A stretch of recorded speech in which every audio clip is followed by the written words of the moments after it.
बुलढाणा जिल्ह्याच्या पालकत्वाच्या नात्याला कलंक लागला। लोणी गुरवात एका मुलाने आपल्या जन्मदात्या पित्याची हत्या केली आणि गाव सुन्न झालं। विश्वास बसत नाही की एका पोटच्या गोळ्याने इतकं कठोर पाऊल उचललं।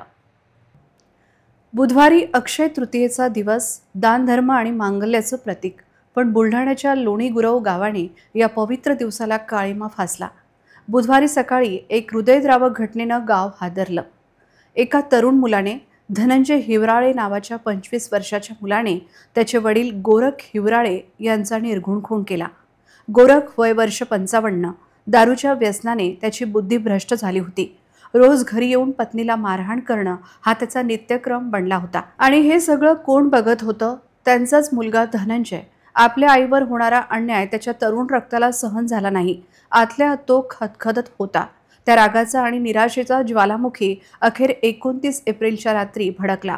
गोरख जेव्हा दारूच्या धुंदीत गाढ झोपेत होता, तेव्हा धनंजयने एक जाड लाकडी दांडा उचलला आणि आपल्या पित्याच्या डोक्यावर वार केले। एक नव्हे, दोन नव्हे, सपासप अनेक वार। सकाळी जेव्हा गावकरी जागे झाले, तेव्हा गोरखचा निष्प्राण देह रक्ताच्या थारोळ्यात अंथरुणावर पडलेला होता। बातमी वाऱ्यासारखी पसरली आणि अवघं गाव शोकसागरात बुडालं। तातडीने पोलिसांना खबर देण्यात आली।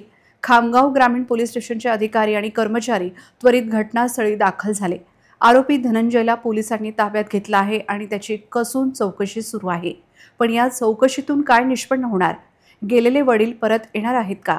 गावात मात्र भीती आणि सन्नाटा पसरला आहे। संपूर्ण गावाला पोलीस छावणीचं स्वरूप आलं आहे। एकीकडे अक्षय तृतीयेच्या सणाचं मंगलमय वातावरण आणि दुसरीकडे एका कुटुंबाचा उद्ध्वस्त संसार। एक तरुण मुलगा आता कायद्याच्या कचाट्यात सापडला आहे। एक आई विधवा झाली आहे आणि घरात आता फक्त एका मृतदेहाची शांतता आहे। लोणी गुरव गाव अक्षरशः थिजून गेलं आहे। या घटनेनं सगळ्यांना हादरवून सोडलं आहे। खामगाव ग्रामीणच्या हद्दीमध्ये लोणी गुरव इथे कौटुंबिक वादाच्या कारणावरून धनंजय हिवराळे याने त्या वडिलांना लाठीने मारून निर्घृणपणे हत्या केलेली आहे। सध्या आरोपी ताब्यात आहे आणि पोलीस स्टेशन प्रभारी अधिकारी जवानसाहेब पुढील तपास करत आहेत।